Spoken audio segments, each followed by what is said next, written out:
toi dans cette vidéo. Donc aujourd'hui, je vais t'apprendre à closer sur de l'acquisition, du scaling en B2B pour les infopreneurs, donc solopreneurs, infopreneurs, même des sociétés ou des coachs. Donc ce qu'il faut savoir, c'est qu'aujourd'hui, on est en 2026. Les gens, ils ont un niveau de conscience très haut par rapport à avant où est-ce que le marché il était moins saturé. Et donc, le prospect est beaucoup plus sophistiqué, le prospect a beaucoup plus peur. Donc closer sur de la douleur ou du traitement d'objection classique, malheureusement, ce n'est plus ce qui fonctionne. Aujourd'hui, ce qui fonctionne, c'est du closing sur de l'identité. Moi-même, j'ai closé plusieurs infopreneurs et on a pu générer plus de 126 000 € chez Kika avec un seul closer, moi. Et c'est littéralement grâce à cette méthode que je vais te dévoiler durant ce coaching. Donc let's go, oublie pas de t'abonner et bon visionnage. Et puis on va dire 2018, 2020.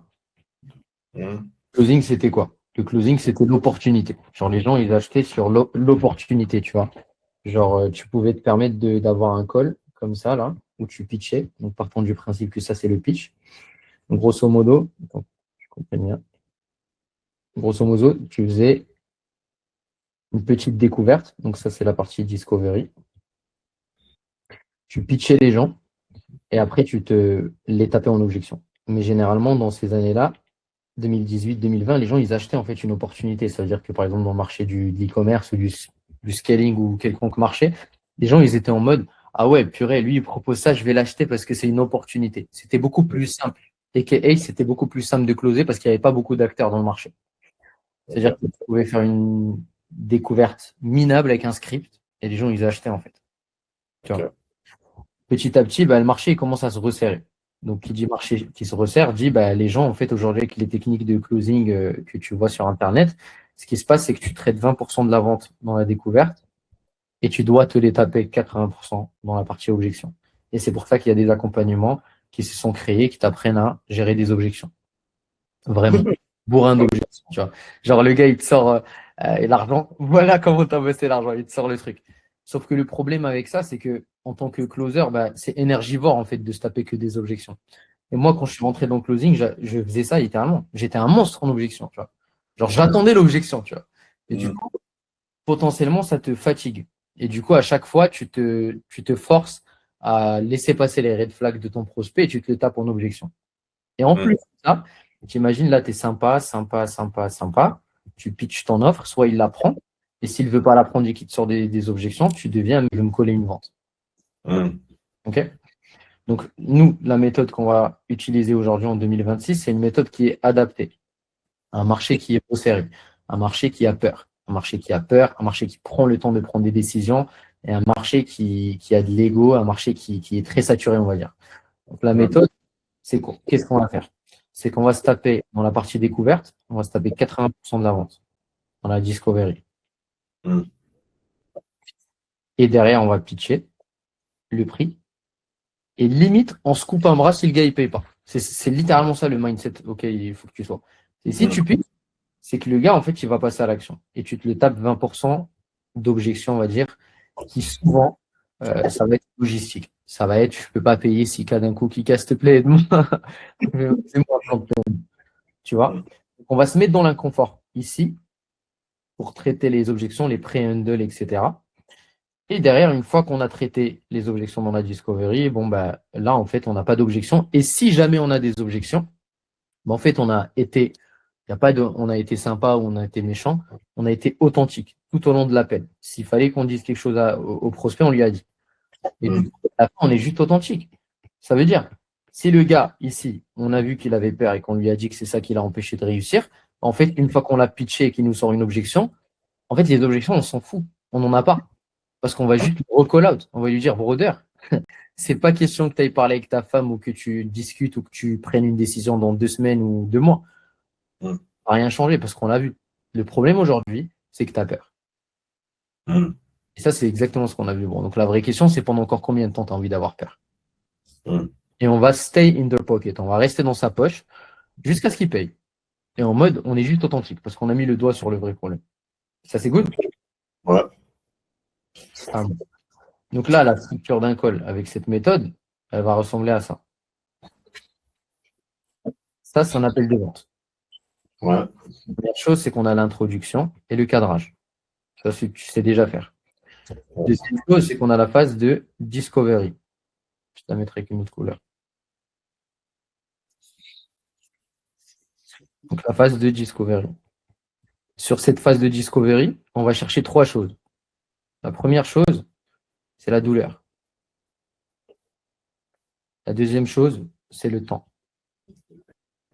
Et la troisième chose, c'est le pattern, c'est le blocage. Donc, une fois qu'on a ça, là, on va passer du coup à la partie pitch et close. Attends, quand tu dis temps, c'est quoi le temps? Ça fait combien de temps que c'est lancé de cette douleur. Donc, l'idée, en fait, si tu veux, moi, j'ai tout essayé. J'ai essayé de mettre le pattern avant, j'ai essayé de tout bricoler. Et ça, c'est la méthode de Jeremy Miner. Je vais te la combiner avec la méthode de. L'idée, c'est que tu vas comprendre toutes les méthodes de closing et tu vas devoir te servir dans ta tête d'une boîte à outils, tu vois. Moi, je vais te la mettre en structure, mais en fait, au bout d'un moment, tu vas juste commencer à te dire, OK, là, je vais faire ci, là, je vais faire ça. Tu as une boîte à outils dans ton cerveau que tu vas utiliser. C'est ça la méthode 16 cartels. Donc, l'idée, c'est quoi? C'est que pourquoi on a, à ton avis, cet ordre de prio? Douleur, temps et pattern. Bah, parce que dans tous les... Enfin, si le temps, ça fait aucun sens si t'as pas la douleur. Genre, tu vois, l'optionnel est dans le temps. Enfin, ça fait combien de temps que quoi? Tu vois, donc, la douleur, ça prend d'avoir en premier. Euh, et les patterns, c'est concrètement enfin, c'est les choses internes. C'est les schémas qui sont répétés qui ont fait qu'ils n'ont pas réussi à résoudre cette douleur. Donc, c'est pour ça, c'est important d'avoir la douleur en premier. Maintenant, le temps avant les patterns. Avoir le temps avant les patterns, ça nous permet de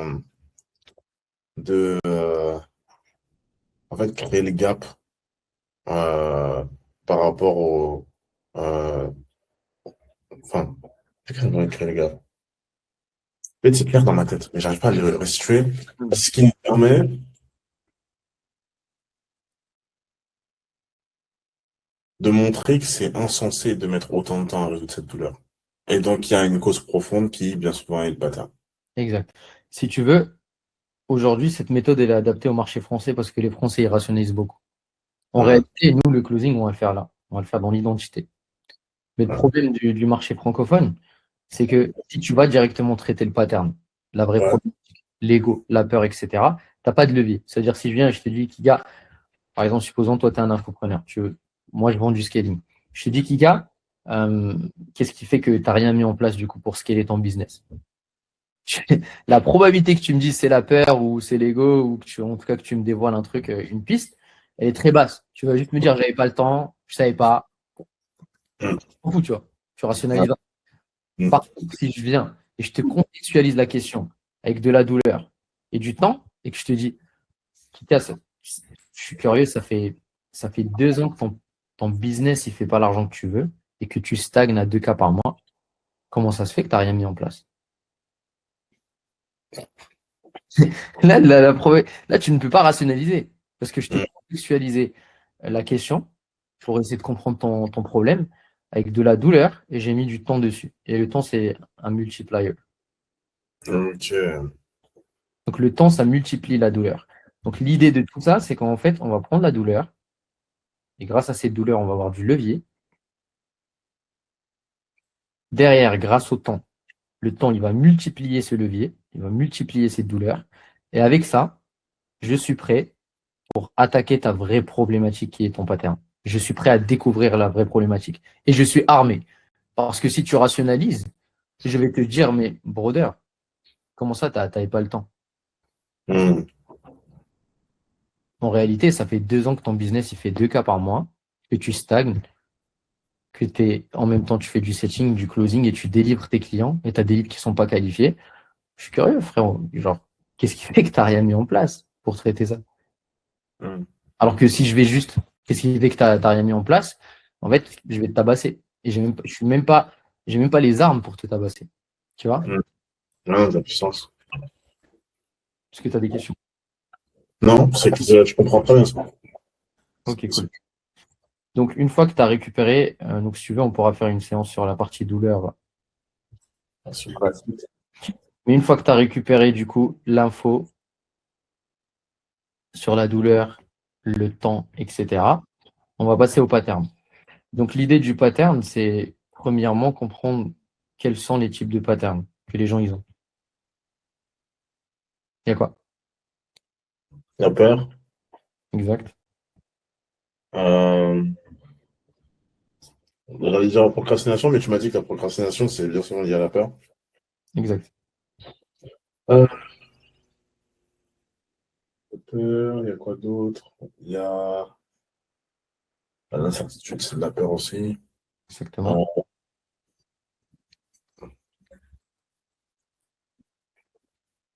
Confiance, ça, c'est de la peur.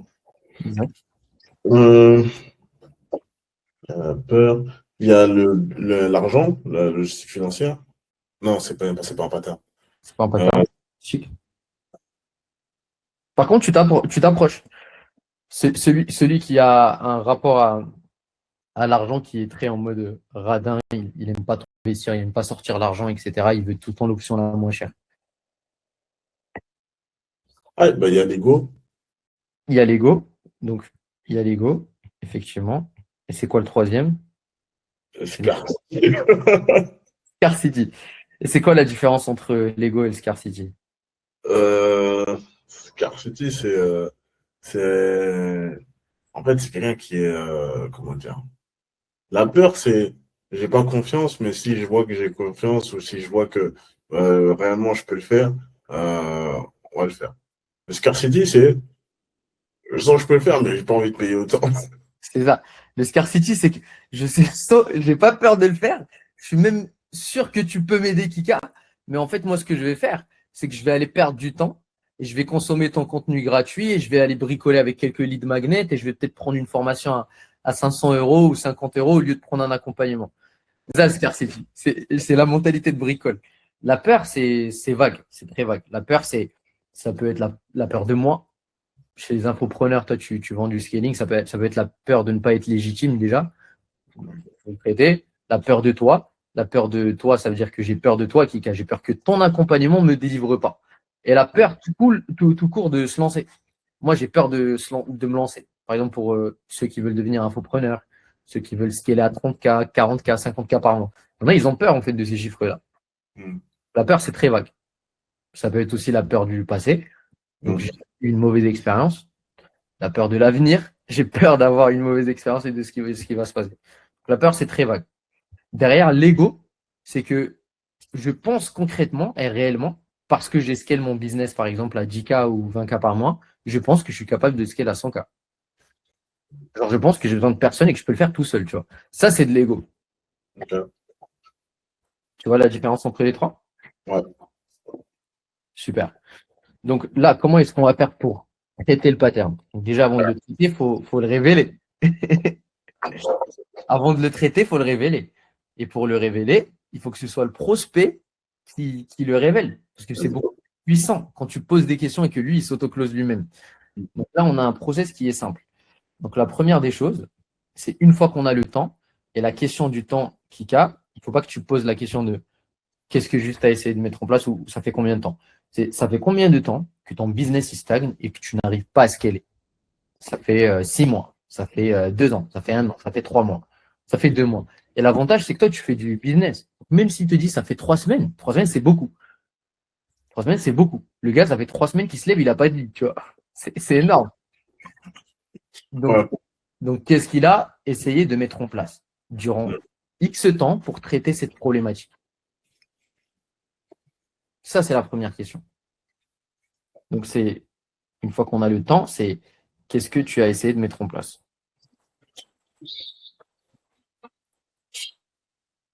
On aura quoi comme réponse à ça? Euh, Qu'est-ce que j'essaie de mettre en place? Bah, ça peut être, j'ai regardé des vidéos YouTube. J'ai essayé X méthode. J'ai pris X accompagnement. Euh, Ok, donc on a deux options. Soit le gars, il a essayé, donc il te dit qu'il a essayé. hmm, Soit il te dit, j'ai rien mis en place. On est d'accord. ouais. Ok. S'il a essayé, c'est quoi les probabilités qu'on a? Probabilité Probabilité de quoi? De qu'est-ce qu'il a essayé? Ah, Accompagnement. Mhm. Il a payé, il s'est fait scam. Euh, il a essayé, mais sans se faire accompagner. Genre. Ok. Donc, il a vraiment essayé. C'est-à-dire il est sorti de sa zone de confort, il a sorti des grosses sommes et il a investi dans un vrai accompagnement. Il a essayé. Mm. Ou sinon, il dit qu'il a essayé, ouais, j'ai essayé de mettre en place, mais en réalité, il a bricolé. Mm. Ça, c'est deux choses différentes. C'est pas le même problème. Ouais. Donc, potentiellement que s'il a vraiment essayé, qu'est-ce qu'on fait là, du coup? Mm. Ou Il a alors, vraiment essayé. c'est quoi le pattern ici? S'il a vraiment essayé. Le pattern, Mhm. qui peut être lié au fait qu'il a vraiment essayé, mais pas eu de résultat. Exact. Soit il a essayé, c'est-à-dire que le gars, il a pas de pattern, donc c'est green flag, il a le bon mindset, c'est-à-dire il a vraiment essayé, tu vois, typiquement, on peut avoir, genre le gars, il a payé 5K. Payé 5K tous les ans à cet accompagnement, il mettait en place toutes les choses, il n'a jamais scale. Tu vas pas lui en vouloir, tu vas pas lui casser la tête. Il a le Mm. bon mindset. Donc, l'idée, c'est de comprendre avec lui, tout simplement, ok, donc tu as eu une mauvaise expérience, qu'est-ce qui t'a le plus marqué dans ma stratégie à moi, pourquoi tu m'as sélectionné? Si tu vois que le gars, il est en mode, ouais, parce que j'ai envie de changer, j'ai stagné avec eux, mais ça y est, là, j'ai envie d'investir dans un nouveau truc, etc. C'est que c'est un gars qui a le bon mindset. Lui, on va pas le tabasser. Il est prêt à reprendre la décision. On peut carrément lui poser la question. Ok, est-ce que tu as conscience que c'est pas parce que tu as eu une mauvaise expérience que tous les autres sont mauvais? Ouais, bah ouais, j'ai conscience de ça et c'est pour ça que j'ai pris un appel. Mm. Good. Soit le gars, s'il a essayé, bah du coup, il peut avoir peur en fait. Typiquement, il a essayé, mais il a essayé l'année dernière. Et depuis, il a jamais pris d'accompagnement. C'est que là, le pattern, c'est qu'il y a de la peur qui s'est installée. Donc de base, lui, il a le bon mindset. Il a essayé, il s'est fait scam et du coup, là, il a peur. Mm. Ok. Peur.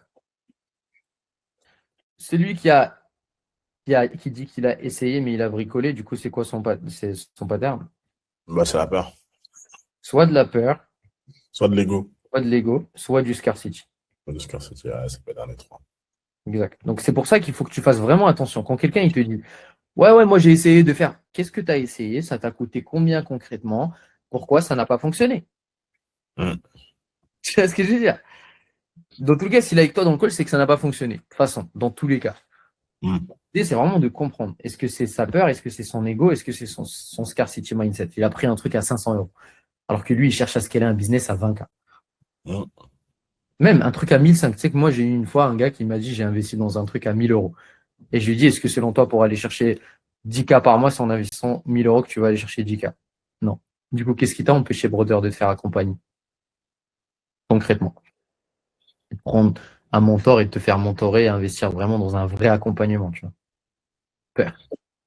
Mm. Make sense? Makes sense. Makes a lot of sense. Ok. Donc ça, c'est pour celui qui dit qu'il a essayé. Donc, soit il a vraiment essayé, soit il a bricolé, il n'a pas essayé. Maintenant, c'est celui qui dit j'ai rien mis en place. C'est à cause de quoi, à ton avis? Celui qui a rien mis en place, c'est c'est bah, c'est soit de la peur, Bien.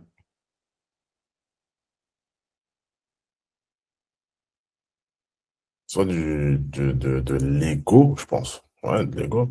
Non? C'est qu'il a essayé de lui-même. Là, il n'a rien essayé. Tu lui dis qu'est-ce que tu as fait pour résoudre ton problème? Il dit j'ai rien mis en place.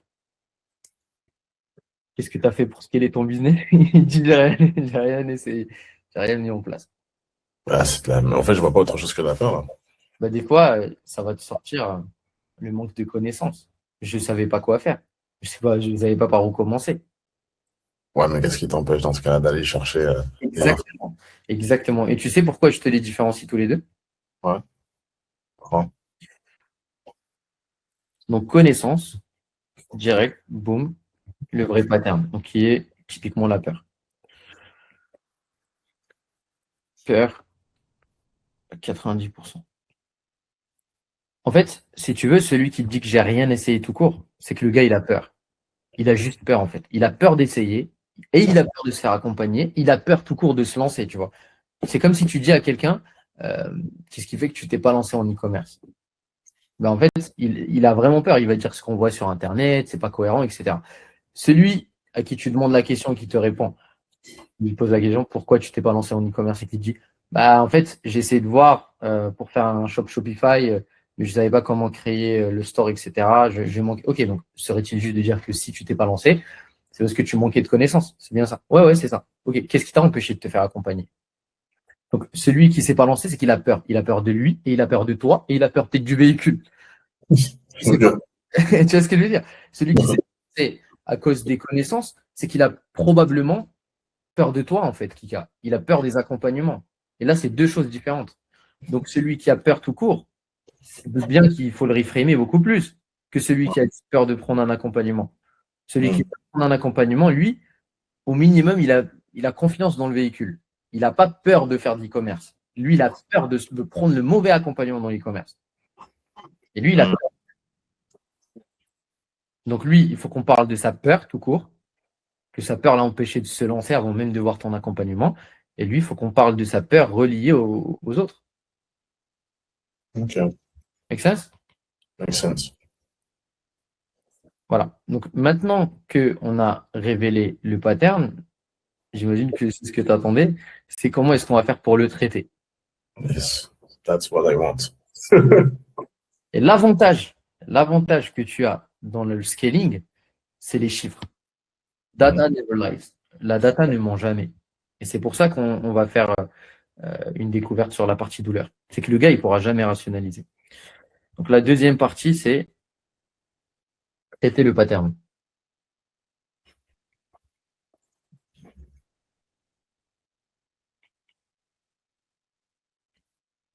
Donc, une fois qu'on a révélé le pattern, on prend l'exemple par exemple de ça. Quelqu'un qui n'a rien essayé. Tu lui dis qu'est-ce qui fait que tu n'as rien mis en place du coup pour te lancer, etc. Ou alors, qu'est-ce qui fait que tu n'es pas allé te faire accompagner si tout ce qui te manquait, c'était une stratégie. Il ne va pas te dire j'ai eu peur. Car rarement. Par contre, il va te dire bah, avec ce qu'on voit sur Internet, je ne suis pas sûr si les gens ils peuvent m'aider. Il y a des gens qui scamment, tout le monde veut faire du scaling, etc. etc. Mm. Là, ton prospect, il est en train de te dire littéralement qu'il a peur. Mhm. Donc, une fois qu'il t'a verbalisé des mots, des synonymes de la peur, en fait, tu lui fais conscientiser que c'est ça le problème. Donc, la première chose, c'est conscientiser le problème. Comment est-ce que tu lui poses la question?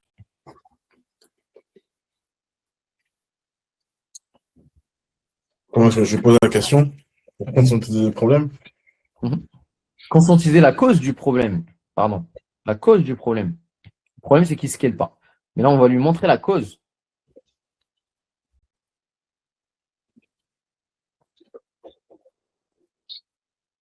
Alors, si tu me mets dans une mise en situation, par exemple. Ok. Vas-y, pose-moi la question pour révéler mon pattern. Ok. Ça fait combien de temps que tu stagnes et que tu galères à faire à scaler ton business concrètement à cran? Ben, moi, ça va faire 6 mois là, que j'arrive pas à dépasser les 5K par mois. Ok. 6 mois. Et durant ces 6 mois, qu'est-ce que tu as essayé de mettre en place concrètement pour sortir de cette stagnation et de enfin faire scaler ton business? Bah, je t'avoue que j'ai toujours rien mis en place. Je t'avoue que j'ai toujours rien mis en place pour le moment. Voilà, je me documente un peu, je regarde ce qui se fait sur Internet. Je vois qu'il y a pas mal de personnes qui parlent de scaling et voilà quoi. Et donc, ça fait 6 mois que tu te documentes. Ouais, c'est bien. Tu vois comment c'est puissant avec le temps. Ouais. Ok. Et si aujourd'hui, est-ce que c'est quelque chose que tu as vraiment envie de faire? Bah oui, bah, bien sûr que j'ai envie de scaler mon business. Donc, si aujourd'hui, ça fait 6 mois que tu te documentes et que tu n'as toujours pas lancé, est-ce qu'il serait ok de dire que il y a un peu de peur dans tout ça? Ouais, peut-être. Top. Ouais. Maintenant, regarde, amène-le beaucoup plus à la verbalisation avant de lui conscientiser. Conscientiser le problème, c'est exactement ce que tu as dit.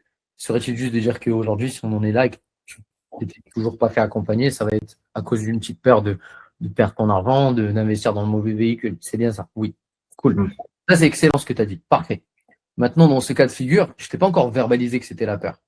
Si tu te lances, si tu attaques la peur, tu la strike, tu la call out avant d'avoir du levier, ça peut se retourner contre toi. Il peut te dire non. Maintenant, tu peux me reposer la question par contre. Ok, mais concrètement, Akram, hormis le fait que tu t'es documenté, qu'est-ce que tu as essayé de mettre en place concrètement pour scaler ton activité et plus dépendre de quelqu'un d'autre ou de ci ou de ce qu'il t'a dit? Genre, repose la même question, parce que tu m'as dit, qu'est-ce que tu as mis en place? Je t'ai dit, je me suis documenté. Tu me dis, ok, tu t'es documenté, mais concrètement, qu'est-ce que tu as mis en place? Là, je suis obligé de te dire rien. Mm. Quand je te dis rien, tu me dis pourquoi. Ouais, Tu vois ce que je veux dire? ah, Et c'est moi, je vais te dire les choses. C'est pas toi qui vas me dire. Vas-y, on refait. ok. Du coup, Akram, ça fait combien de temps, concrètement, que tu stagnes avec ton business et que tu ne sais pas comment enfin le faire scaler? Bah là, ça va faire à peu près ouais, 6 mois que je stagne et ouais, ça fait 6 mois. 6 mois. Ok. Et pendant ces 6 mois de stagnation, euh, tu n'as pas réussi à faire scaler ton business. Qu'est-ce que tu as cherché à mettre en place pour sortir de ça, concrètement? Bah, je t'avoue que pour l'instant, ouais, je me suis documenté, j'ai vu un peu ce qui se fait sur Internet. J'ai vu qu'il y avait toi, qu'il y avait d'autres personnes qui faisaient du scaling. Et ouais, je me suis documenté, on va dire. Donc pendant 6 mois, tu t'es documenté. Ouais, c'est ça. Et concrètement, qu'est-ce que tu as mis en place? Si Bah, on se parle franchement, qu'est-ce que tu as mis en place, du coup, durant ces 6 mois? bah, jusque-là, je t'avoue que j'ai rien mis en place. Je me suis juste documenté. Quoi? Bah, avec ce qu'on voit sur Internet, tu vois, tout le monde te parle de scaling, tout le monde te parle de scaler un business et tout, on ne sait pas vers qui se tourner. Du coup, bah, j'ai bien pris le temps de voir un peu bah, ce qui se passe, qui scale qui. Tu sais, il y a les coachs de coachs de coachs. Tu es là, tu sais pas en fait vers qui aller, quoi. Et donc, à ce stade, je comprends bien, durant ces 6 mois, t'es, tu t'es documenté, tu as essayé de voir un peu quel, qui faisait quoi, etc. Et t'es allé vers personne, euh, parce que concrètement, t'avais peur. Ouais, c'est ça. C'est c'est ça. On sait pas vers qui on doit se tourner. On veut pas donner son argent à n'importe qui, quoi. Ok. Voilà, je sais pas. Là, à ce stade, je sais pas comment traiter le pattern. Ouais, mais déjà, comment tu t'es senti en tant que closer? Est-ce que tu t'es senti en mode je suis en train de l'enfoncer ou est-ce que c'était juste naturel pour toi? Non, moi, je suis très OK avec les conversations. Cool. Mais tu vois, même moi en tant que prospect, je me suis pas dit il est en train de me tabasser. Hum, Là, du coup, c'est moi, je t'ai verbalisé ce que je vois sur Internet, ça me fait peur. Et du coup, toi, tu m'as call out, tu m'as sorti hum, le pattern. Serait-il juste de dire que aujourd'hui, brother, si tu t'es toujours pas lancé, si tu n'as toujours pas scalé ton business, c'est que concrètement, tu as une petite peur, quoi, de perdre ton argent, d'investir dans le mauvais accompagnement. hum. Ouais, ok, cool. Donc, la première chose, c'est mettre le doigt sur le vrai pattern. Donc là, on l'a révélé. Peur. Là, il va pas nous voir venir. Là, check ce truc. La deuxième chose, bien sûr, on est en scriptless là, je te donne une trame, mais tu vas l'améliorer, l'adapter à toi. Donc Ouais. la deuxième chose, c'est calculer avec lui le coût de l'inaction. OK.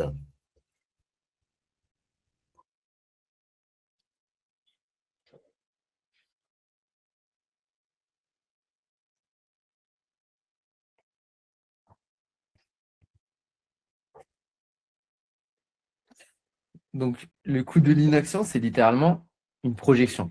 Par contre, tu vois, sur le marché, tu vas avoir des gens qui font des projections, etc. Il y a beaucoup de personnes qui te disent fais une projection dans l'avenir, comment tu te sentirais dans 6 mois. Ça, brother, moi je te dis, on s'en fout. Genre vraiment. Déjà, on lui fait une projection sur le passé, sur ce qu'il a laissé sur la table. Et ça, c'est beaucoup plus puissant en fait. Sur un marché saturé en 2026, où ce que tout le monde a peur, où ce que tout le monde sait ce qu'il doit. En fait, on est dans un marché littéralement conscient. Genre les gens, tu vas voir, tu vas leur dire, bro, si tu t'es lancé il y a 6 mois et que tu étais bien accompagné, où est-ce que tu en serais aujourd'hui? T'inquiète pas qu'il a déjà calculé combien d'argent et ce qu'il aurait pu faire, parce que les gens sont conscients. Donc, projection. Donc là, ce qu'on a envie de faire, c'est littéralement projection sur le passé. Je vais le mettre comme ça. Check. Regarde, je vais te le faire. Parce que là, concrètement, Kika, si vraiment il y a 6 mois, voilà, tu t'es fait accompagner, tu t'es dit let's go, je vais rock'n'roll, je vais prendre de bons accompagnements et que tu étais bien accompagné. Où est-ce que tu en serais concrètement aujourd'hui avec ton business plan? Probablement très loin. Probablement très loin, je pense. Et tu aurais fait combien au minimum? Concrètement, gros.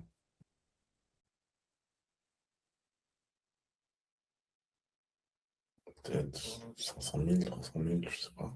Beaucoup d'argent. Bon, ça c'est toi. Mais un coach qui fait 20K ou 15K, il t'aurait dit ouais, j'aurais déjà tapé les 30K par mois si j'avais le bon process de setting, de closing, d'acquisition et tout, tu vois. Mm. Donc, une fois qu'il te donne cette information, c'est là où ça y est, l'histoire elle est pliée. Donc, là, on a ce qu'il a laissé sur la table. Ce qu'il a laissé. Et là, c'est fini. Là, on a ce qu'il a laissé sur la table. Une fois qu'on a calculé avec lui ce qu'il a laissé sur la table, donc là, on va le striker. Et on va verrouiller. C'est là où on va verrouiller la question de j'ai besoin d'y réfléchir, etc. Machin, c'est là où on va le verrouiller. Donc là, on est sur le process de verrouiller le prospect. Comment est-ce qu'on verrouille un prospect, Kika? Je l'ai fait en plus. Je l'avais fait inconsciemment. Verrouiller. Attends. Aujourd'hui, est-ce que tu veux agir comme la personne que tu as envie de devenir ou comme la personne que tu es aujourd'hui? Continue d'agir comme la personne que tu es aujourd'hui. Ça, c'est excellent. Mais ça, c'est du reframing. Ça, je vais te montrer où le mettre. Ok. Ah, je sais pas. Pour verrouiller un prospect, bro, c'est la question de on a encore combien de temps? Check comment elle est puissante, cette question. En fait, le but de cette question, c'est de lui relier sa problématique à la cause de sa problématique qui est lui. Et de lui montrer le coût de l'inaction, où est-ce que ça l'a emmené jusque-là. La question, elle est bête et simple. Et du coup, Kika, la vraie question que tu dois te poser, brother, c'est pendant encore combien de temps est-ce que tu as envie de laisser les 30K sur la table à cause de ta perte? Bon.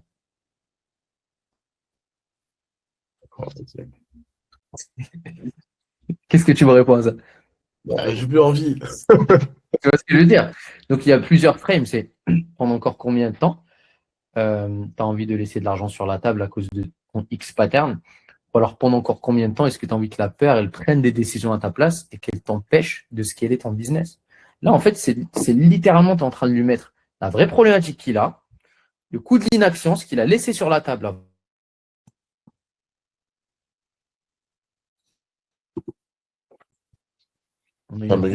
Ça m'énerve. Et en plus de ça, on lui met la vraie cause du problème. Et c'est lui. C'est pas toi, c'est pas le marché, c'est pas les autres. C'est lui. Tu vois? Make sense. Maintenant, là où vraiment ça va être incroyable, c'est que ça, c'est un process, tu vois, que tu vas respecter. On a verrouillé. Derrière, on va passer à l'étape numéro 4 qui est conséquence. Donc là, c'est pour te dire en mode c'est fini, tu vois. Ça bug. Ça, je vois, c'est quoi ça, je pense. Ah, ça bug. Ouais, merde. Ouais. Derrière, on a les conséquences. Donc là, derrière, on a... Hein? Je crois que je vois, c'est quoi? C'est quoi? C'est la personne, elle répond, et je dis pourquoi? Parce que toi, tu peux rester dans cette Ouais, situation. Hein. Qu'est-ce que ça changerait? exact. Pushback. Donc, on t'y vend et lui, il va se vendre. Tu veux lui dire pendant encore combien de temps tu as envie que ta peur elle prenne des décisions à ta place et qu'elle t'empêche de scaler ton business? Ah non, j'ai plus envie. Bah, en soi, brother, t'es pas obligé. Non, non, non, ouais, j'ai plus envie. Tu vois le délire, c'est littéralement. En fait, il va se vendre à toi. Enfin, il va Ouais, se vendre. Tu vois le délire. Et, ouais. ap- et après, sur la partie, donc ça, c'est du pushback. Une fois que tu as fait du pushback, l'idée, c'est que derrière, tu peux le verrouiller avec les conséquences. Et qu'est-ce qui se passe, brother, si tu franchis pas ce cap d'investir en toi-même et de te faire accompagner?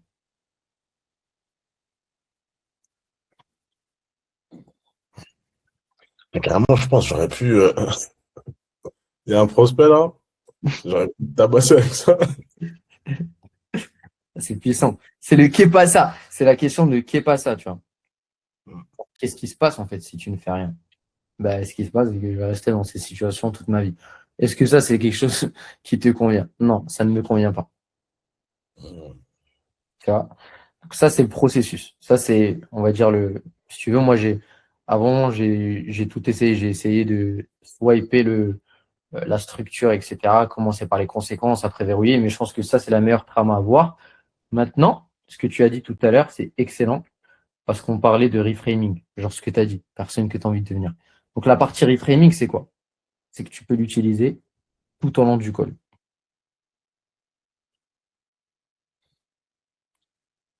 Donc pour reframer ton prospect, tu peux le reframer là-dedans, entre ces deux-là. Tu peux le reframer là-dedans. Tu peux le reframer là-dedans. Comme tu peux le reframer là-dedans. Par exemple, ici, on peut lui sortir. Et dans tous les cas, bro, c'est quoi le plus risqué pour toi, franchement, sincèrement? Partons du principe que nous, on est des arnaqueurs. Moi, en fait, on est tous des scammers. C'est quoi le plus risqué pour toi? C'est que tu investisses, tu as une chance sur deux de réussir. Et du coup, si tu réussis, bah, tu scales ton business à 30K, on arrête d'en parler. Ou que tu ne fais rien et que tu restes comme ça, tu stagnes à 5K toute ta vie. C'est quoi le plus risqué pour toi, bro? Ouais, je reste bon toute ma vie. C'est dire, brother. Donc ça, c'est du reframing. Ce que tu as dit, c'est pareil. Tu peux voir où tu préfères le placer. Exemple.